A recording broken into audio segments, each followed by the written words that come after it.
Hi, it's me again with Corel Draw Tips and Tricks. And somebody posted this on Facebook, and then I asked them to send me the file, and they sent me the file. And he's going to be rather upset when he finds out how easy it is to do this.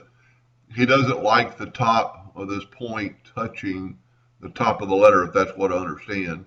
So I set my nudge factor. I actually changed your nudge factor to inches just so I kind of know. And also, I would change your duplicate distance to 0 for a lot of reasons, but that's beside the point. So I set it on 0.005 just for instance. I ungrouped it so you can shape it with the shape tool. And I just grab these two nodes and I hit the arrow button down one time. Grab that node, hit the arrow button down one time. Now in this particular case, to me, the A looks like it's off a little bit.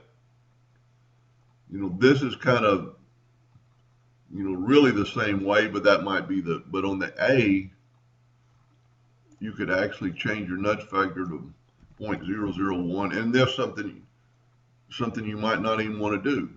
But just for instance, you could nudge, well, first of all, I would select all these and right click and convert them to a line. And then when you nudge this one, unclick and nudge this one, see how it kind of straightens up the A?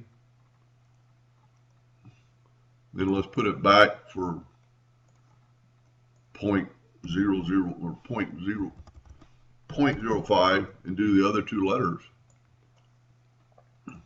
And all I'm doing is selecting those two nodes and just clicking down with the mouse one time. And the same thing kind of with this A. To me, it looks it's a little askewed.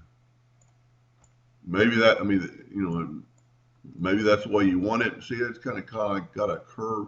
Evidently, you've got you power clip something into this, but this shouldn't affect it. So change your nudge factor back to 0.001. 0.001. Grab that node.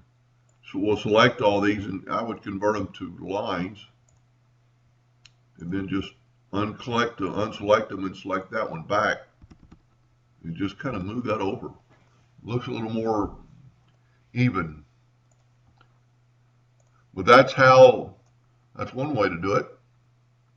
Hope that helped a little bit. Thank you for watching.